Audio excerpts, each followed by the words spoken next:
So before I get into the things you need to stop doing while you're in no contact to make no contact have a much better chance of working, I'm going to go ahead and tell you up front, if you're watching this, chances are you're in a state of panic.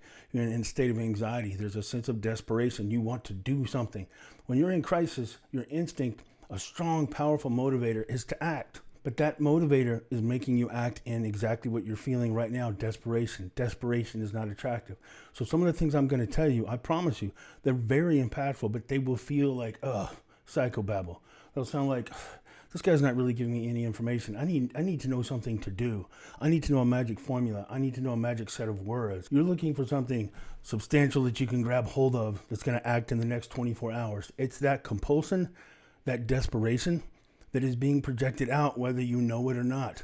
That's what's sabotaging you. Stop for just a minute and imagine that somebody's trying to win you back. Stop and think about it from their point of view. If somebody was desperate to win you back, if somebody kept reaching out to you, just trying to let you know how much they wanted to be with you, how much you meant to them, how much they could see them and their future with you forever playing out, or how much pain they were in because they lost you, does any of that actually make them more attractive to you?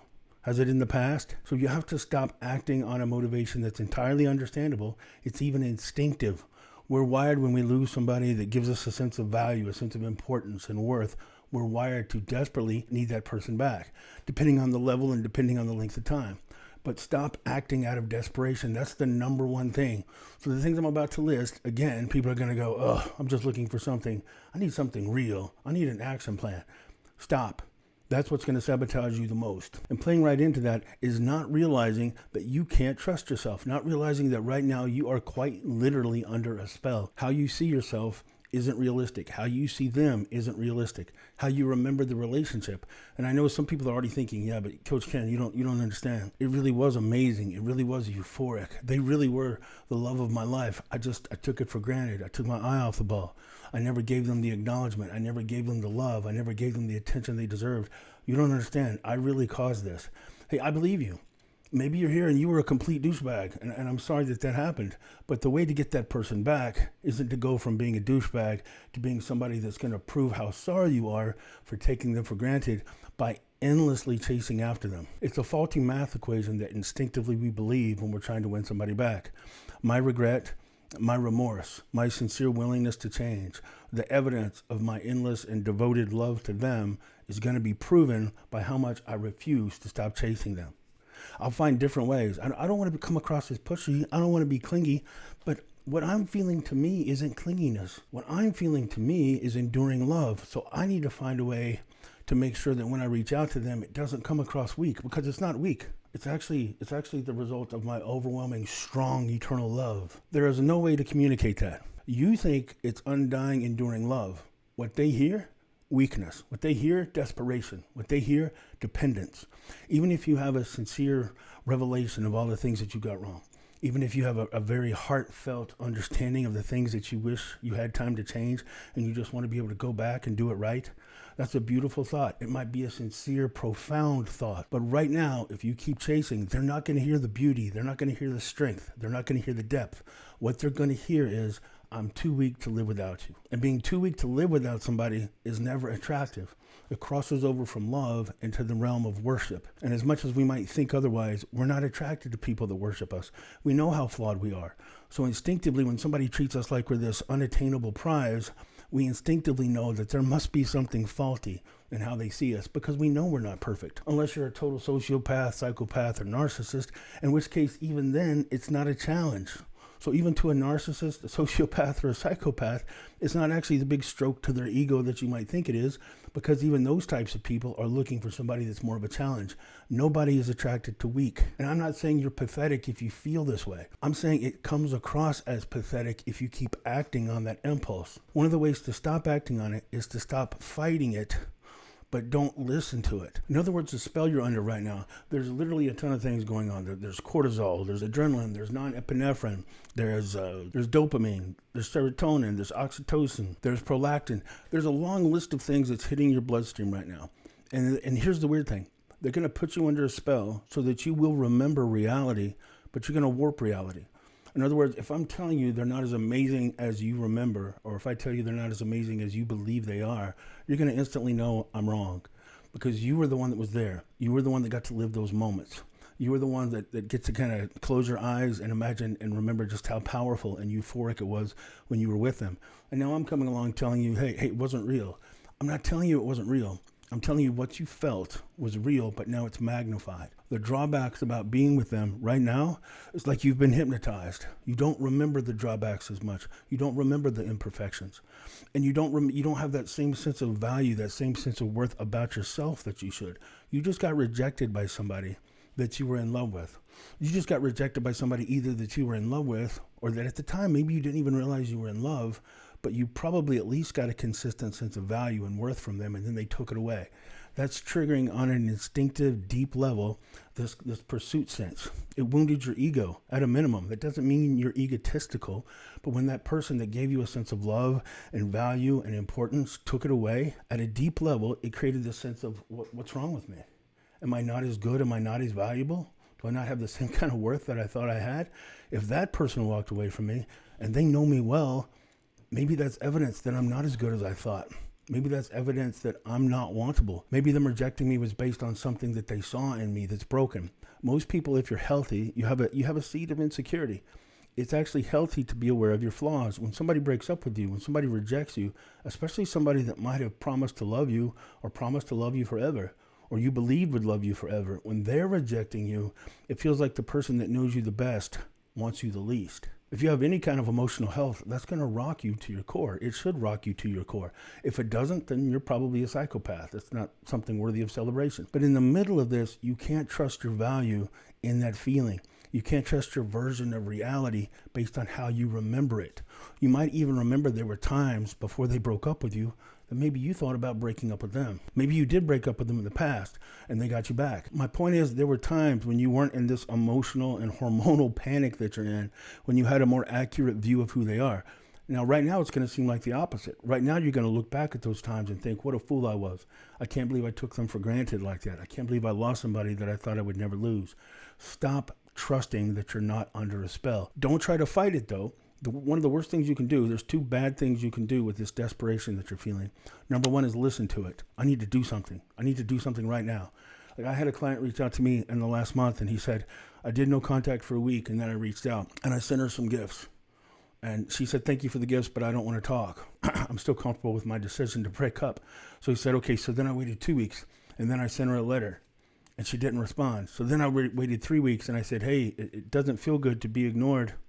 So I was reaching out and setting up a call with you because I need you to help me come up with a way to reach out to her so I won't seem weak. There is no way to reach out to her in that moment without seeming weak. It's not possible. But he was listening to that desperation.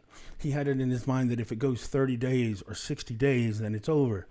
So he refused to project strength beyond that. And what he was actually doing was draining attraction. When she broke up with him at first, she said, I'm not sure, maybe we can talk again in the future. By the time he reached out to her the third time, she was saying, I'm certain I don't want to date you anymore. Please stop contacting me. So you can't listen to that desperation. But the number two thing that you don't want to do is try to fight it. Let yourself feel it. The more you try to deny it, the more you're subconsciously telling yourself to focus on it. It's like that old joke. If I told you to stop thinking about a pink elephant, the more I tell you to stop thinking about a pink elephant, the more you're going to think about a pink elephant. Your brain doesn't understand negative. The more you tell yourself, stop missing them, stop hurting for them. Am I hurting for them now? Did I think about them this morning? I did. I thought about them as soon as I woke up. I dreamed about them last night. How do I get them out of my mind? One of the best things you can do to get them out of your mind is stop trying to force them out of your mind. Stop being afraid of it. Stop testing yourself. Understand that you feeling what you're feeling is not a mark, it's not evidence of weakness. Just because you miss them, just because you're hurting and they don't seem to miss you and they're not hurting, that doesn't mean they're the strong one and you're the weak one. It could mean that you're the authentic one. It could mean that you're the sincere one. It could mean that when you love, you sincerely love. That's actually a sign of emotional and mental strength sometimes. Just because you can't turn it off doesn't mean that you're weak, doesn't mean that you're broken, doesn't mean that there's something fundamentally pathetic about you. It's not true. Let yourself feel the pain with a sense of admiration. Let yourself feel the pain knowing that you're not the kind of person that easily just skips out of a relationship that had some depth and meaning and now you're on to another one. That's not evidence of anything that you should feel proud about. So feel admiration for the pain that you're carrying. Acknowledge the pain that you're carrying, but don't listen to what it tells you to do. And don't let it pull you into a strategy session. It's a natural reaction. If we're in pain instinctively, especially if you're a high-end problem solver, and especially if you're ADHD, those two groups of people hyper-focus on problems because pain is a high trigger for ADHD. Pain is a high trigger for somebody that's used to being able to figure things out. So if you're a high-end problem solver or ADHD or a combination of those two things, then it's a natural, powerful reaction when you're in pain. What do I need to do? What do I need to figure out? Don't do that. The more you strategize, the more you're accidentally getting that part of your brain to keep focusing. Your brain will start devoting more and more time and attention to that problem, trying to solve it. But you can't solve it from analysis. You can't solve it from pulling in data and just re-strategizing time and time again. First, it'll exhaust you emotionally, then it'll exhaust you mentally, and then it'll start impacting you physically. You won't be able to sleep. You won't be able to function. You'll have some cognitive fog. Just day-to-day activities are actually going to get more challenging because you keep trying to reanalyze. It's like you're doing an autopsy, trying to find the cause of death of your relationship. The more you analyze, the more you make it hard for you to project strength, the more you make it hard for you to actually have a sense of peace. So don't listen to what the desperation is telling you, but don't trust it and don't engage it either. Just let yourself feel it, but don't let it pull you into another strategy session. And that leads me to number 2. Stop trying to decide what you're going to do. And this especially doesn't really make sense in no contact, even though it makes sense. What I mean by that, people will say, I'm doing no contact, but I don't know if I should do it to get over them. I don't know if I should do it to get them back. Well, the truth is right now, especially if you're a healthy person, if you're a sincere person with a strong sense of self-worth, your heart and your mind are going to be at war. Your heart's going to remember just how much they meant to you, and you're going to want them back. And it doesn't matter that I can tell you, your friends can tell you, your family can tell you, hey, you shouldn't want them back. I mean, there's always some douchebags in the comments saying you should never take somebody back after they broke up with you. Look, sometimes that's true. Sometimes you shouldn't take somebody back who broke up with you. Sometimes you should take somebody back who broke up with you. Maybe there was a good reason. Doesn't mean that somebody necessarily was toxic. There are a lot of healthy couples that break up for a while before they get back together. It's a pretty common thing. So stop listening to this voice or stop listening to those comments that say you should never take somebody back that breaks up with you. It's just ridiculous and it's not true. But right now, in a lot of cases, your heart and your mind are going to be at war and you're trying to figure out which one is right. Here's the thing. They're both right. Now, it depends on the situation. Details matter. So sometimes I would agree. There are sometimes you shouldn't get back into a relationship. But there are a lot of healthy people that were in healthy relationships that sadly break up. There are natural, painful conflicts that come up, events that come up that cause people that actually are a very good fit to not end up together. In those situations, your heart will remember and realize that that person is exceptional. They're going to remember all the amazing times. You're going to grieve the loss of memories that you never got to live. In other words, I was going to have our first Christmas together. I couldn't wait until we had our first child. I couldn't wait until we bought our first house. I couldn't wait until we went on our first vacation. So you're going to have a strong sense of loss. Your heart's not designed to just not care, again, unless you're a psychopath. So your heart is right for wanting that relationship back in many cases. But then your mind is going to step in with logic and say, yeah, but do I want somebody back who doesn't want me? And that's a good point. Like the truth is, to have a meaningful relationship, you need two people that feel lucky to be together.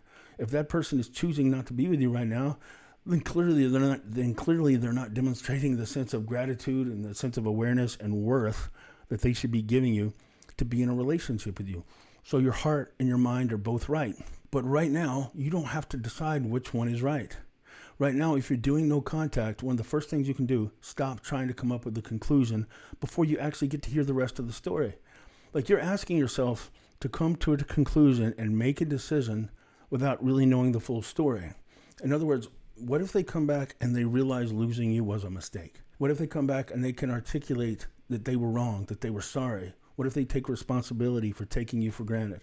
What if they just made a mistake? What if they were wrong, but they really are truly sorry and they just want the chance to show you? Well, in that case, depending on the relationship, depending on your personal choice, I'd argue a lot of times I see people get back together. Some of my favorite couples are clients of mine that got back together and ended up getting married.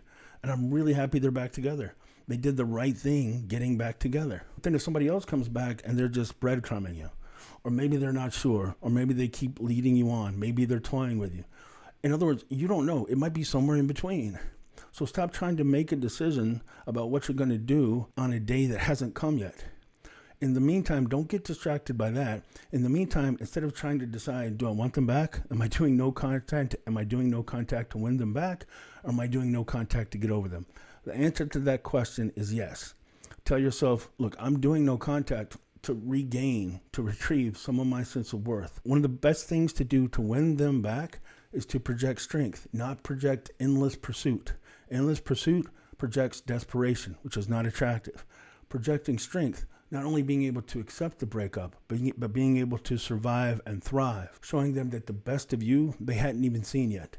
Reminding yourself of your self-worth is the first step to projecting strength and reminding them of your worth. One of the things people get out of order when they're doing no contact, what you're supposed to do is do no contact to regain and remember your sense of self-worth. So then you can more authentically project strength, which reattracts them. What people get out of order is, I'm going to pretend that I actually feel strong enough to live without them. I'm going to pretend that I'm strong enough and capable of moving on without them in my life. If I can pretend to have enough strength, maybe that'll draw them back. And if they come back, thank God, now I can actually get on with my life. That doesn't actually work. It's strange, but people have a tendency, they have an ability, it's almost an instinctive thing. They can tell when you're trying to pretend like you're strong, when you're trying to pretend like you have this sense of confidence and excitement about your life without them, and when you really don't believe it. So the first thing to do is remind yourself of your self-worth. Regain that sense of importance to yourself. Regain that sense of value to yourself. Remember the things about you that are amazing. Remember the things about you that are exceptional. Remember the things that would make somebody lucky to be with you. Don't just remember it, but dwell on it. Build it up until you actually believe it, until you actually feel it. Then you become more attractive to the other person. But to do that, you have to be willing to take your eyes off of that other person and really get to the point where you know, not that you're faking it, you know you're capable of living without them. If you can never get to the point that you're at peace and able to walk away from them, you're probably never going to be able to project enough strength to authentically win them back. But doing that's not easy. So one of the things to do, as silly as it sounds, as childish as it sounds, I've mentioned this before in other videos, make a list. Make a list of the things about them, the drawbacks, the disadvantages, the things that they did that hurt your feelings, the things that they did when you were together that made you feel like you were being taken for granted. And put on the list the fact that they broke up with you. That's an important thing that goes on the list. And remind yourself of the truth, because right now you're going to emotionally, mentally, and affectionately see them as not only perfect, but the only person for you. A lot of times you not only see them as perfect, you see them as beyond perfect. As a matter of fact, if you created the perfect person from scratch, you couldn't create somebody as amazing as they are. That's what it feels like when you're under the spell, right? I kind of call it that dark limerance. That's when your hormones, your mind, your affection, your sense of self are all just kind of thrown into a blender, and you don't really have a sense of reality. You don't have a sense of your own importance right now. You can't trust yourself when you're in that judgment. It's not true. You can't trust yourself in that state of mind. So one of the things to do is to factually remind yourself that they're not as perfect as they seem. And then make another list. Make a list of the things about you that are exceptional. The things about you that are really worthy of being not only recognized, but cherished. You have to kind of give yourself a sense of self-worth before you can reattract them. A lot of times we're so wounded that we think, I could be the best version of myself if I just had them back in my life. If I just had them beside me again, the sense of anxiety and pain would go away. The sense of excitement about life would kick in, and I'd have all the energy, and I'd have all the confidence, and I'd have all the motivation to be the best version of myself. And that best version of myself would reattract them. You have to start becoming that best version of yourself without them in order to let them see it. They're not as perfect as you think. They're not as wonderful as you think. If they were, they could see that true you through all this pain. But right now, they're not seeing it, or they would be with you. Another aspect, going back to what I said earlier, you can't help it sometimes. Your mind is going to think about them. Your mind is going to dwell on them. But like I said earlier, stop strategizing. Well, one of the first things that you also need to stop doing is stop checking on them. Stop thinking that you're brilliant and smart, even if you're brilliant and smart and can find these effective little sneaky ways to check on them. I know there are websites that let you look on somebody's Instagram or Facebook, and they never have to know that you looked. People look at Venmo. People look at Spotify. People look into other people's. They'll even create fake accounts, obviously, to just try to get a peek, trying to find out what they can find out about what their ex is doing. It's an instinctive thing, but I kind of call it the chaos chain. What I mean by that is it's instinctive for you to want to get strategy. Like almost from a military operation. Okay, you've got a goal. Well, what's the first thing to do? Recon. I want to get information. I need to find out, are they dating somebody? Why? If you found out they were dating somebody, what is that going to do for you? How does that help you? Well, if they're dating somebody, I want to know how serious they are. Why? Well, if they're engaged, then what? If they're in love with somebody else, then what? We tell ourselves, well, if I find out they're dating somebody, then I'll walk away. No, you tell yourself that. But again, the way we're wired, we're not wired to work on logic, especially when it comes to relationships. I've had so many people say, I always told myself if they were interested in somebody else, if they broke up with me, I wouldn't want them back. I want them back. I told myself if they dated somebody else, I wouldn't take them back. I'm desperate to take them back. We tell ourselves something that we mean because it's based on logic and it's based on a sense of self-worth that we have when we're making these internal vows. But then they go away from us. They reject us. They wound us. Now we're in a state of panic. Now we're in a state of anxiety. And to get out of that anxiety, we'll tolerate treatment and behavior that we never thought we would in the past. So it's not actually going to do you any good to find out if they're dating somebody. All it's going to do is torment you. It's going to drive up your anxiety, and it's much harder to regain a sense of value, a sense of self-worth, and project strength when you're obsessed with thinking about what that other person is doing. So stop doing information gathering. It's not going to help you. It makes sense. We think we go recon, we get all the information we can, we take that information and we build the best battle plan. We make the best strategy based off the best information. Hey, that works great if you're in the military. It works horribly bad. It's a spectacularly bad idea if you're trying to get the other person back. And you really just want to seize that sense of value. You want to just put a death lock on your sense of value to yourself. You can't do that when you're focused on them. And we kind of equate how happy they are to our value.